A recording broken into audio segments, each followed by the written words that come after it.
ბრიტანეთის სამეფო ოჯახის ქონება საკმაოდ რთული სტრუქტურისგან შედგება. ის მოიცავს როგორც პირად საკუთრებასა და საკუთრებაში არსებულ უძრავ ქონებას, ასევე საჯარო დაფინანსებების წყაროებიდან მიღებულ სახსრებს. ზოგადად მონარქის ქონების შეფასება გარკვეულ ტექნიკურ სირთულეებთან არის დაკავშირებული, რადგან იმ სასახლეებისა თუ ხელოვნების ნიმუშების საბაზრო ღირებულების დადგენა, რომელსაც სამეფო ოჯახი ფლობს, პრაქტიკულად შეუძლებელია, ვინაიდან ისტორიული და კულტურული მნიშვნელობიდან გამომდინარე, მათი აუქციონზე გატანის უფლება არავის აქვს, არც თავად მეფეს. 2025 წლისთვის ბრიტანეთის სამეფო ოჯახის ჯამური ქონება დაახლოებით 22 მილიარდ გირვანქა სტერლინგს შეადგენს, რაც როგორც პირად საკუთრებას, ისე ფონდებში შენახულ ქონებას მოიცავს. მეფე ჩარლზ მესამის პირადი ქონება დაახლოებით 640 მილიონი გირვანქა სტერლინგია, ანუ დაახლოებით 860 მილიონი დოლარი, რაც აღემატება დედოფალ ელისაბედ მეორის ქონებას, რომელიც 486 მილიონ დოლარს შეადგენდა. რაც შეეხება სამეფოს ქონებას, ფონდში შენახული უძრავი ქონების პორტფელი შეფასებულია 15 მილიარდ 600 მილიონ გირვანქა სტერლინგად. ეს კი დიდ ბრიტანეთში მდებარე მიწებსა და შენობებს აერთიანებს. ლანკასტერის ჰერცოგობით მეფე წლიურად 20 მილიონ გირვანქა სტერლინგს იღებს. ამასთან ფლობს აქტივებს, რომლის ღირებულებაც 653 მილიონი გირვანქაა. სამეფო ოჯახის უძრავი ქონება მოიცავს როგორც სახელმწიფოს კუთვნილ, ისე პირად საკუთრებაში არსებულ რეზიდენციებს.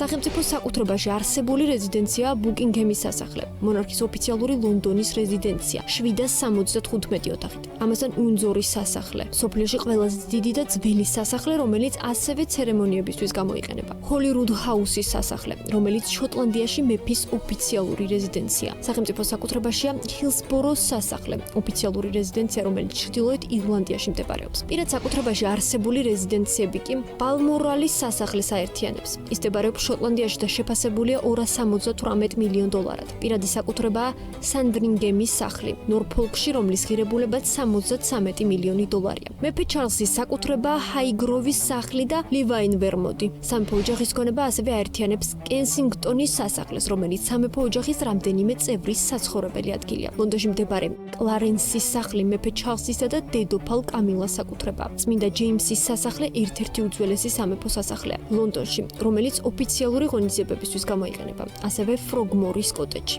რაც შეეხება სამეფო ოჯახის დაფინანსებას, 2025 წელს მათი საჯარო დაფინანსება 45 მილიონიდან 132 მილიონ გირვანქამდე გაიზარდა. ეს თანხა ოფიციალური საქმიანობისთვის, მოგზაურობებისთვის, უსაფრთხოებისთვის და შენობების მოვლისთვის გამოიყენება. აღსანიშნავია, რომ მიმდინარეობს ბუკინგემის სასახლის რენოვაცია. გრანტის დიდი ნაწილი მიმართულია 369 მილიონი გირვანქას ღირებულების სარემონტო პროექტზე, რომელიც 2027 წლამდე უნდა დასრულდეს.